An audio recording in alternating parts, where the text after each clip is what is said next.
Hi, Megan. I'm Cady. It's nice to meet you, Cady. Do you want to hang out? Before coming into seeing this movie, I just thought this was going to be a pretty by-the-numbers Chucky reimagining just for a new generation, and I was right. There weren't too many jump scares in the movie, so it didn't feel scary. It felt more of just science fiction, like a very long episode of Black Mirror.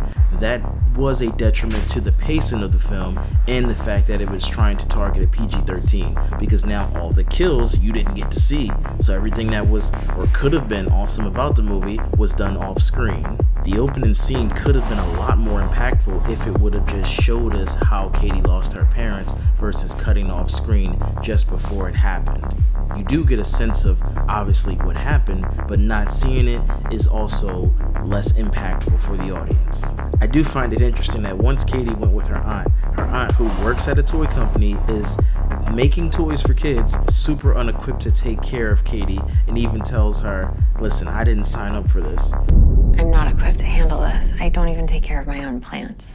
She actually did when she signed those papers for taking custody of her niece. That was hilarious. The film had a slower pace and tried to build up a creepy factor, but it just didn't nail it. So what you got was a slow burn movie with some scenes of kills that happen off screen and a third act that ramps up everything in the end, but it doesn't save the movie. The movie just took too long to get to the good stuff. The ending was truly the definition of a Deus Ex Machina, and you could tell that was going to happen based on a small scene in the first act of the film. The very last scene at the end was clever, how they did a reimagining of the Chucky twist, setting up a possible sequel for M3GAN to return. There's one particular scene that stood out as being the most inspired by James Wan, and I sat there in the movie theater and I said, this is what you should have made the movie like, not the movie that we ended up getting. I love her.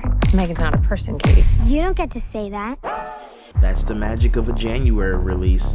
It's either going to be a hidden gem like last year's Scream, or a movie that the studio doesn't feel confident will sell well, so they release it in January, which unfortunately that's going to be an apt description for M3GAN.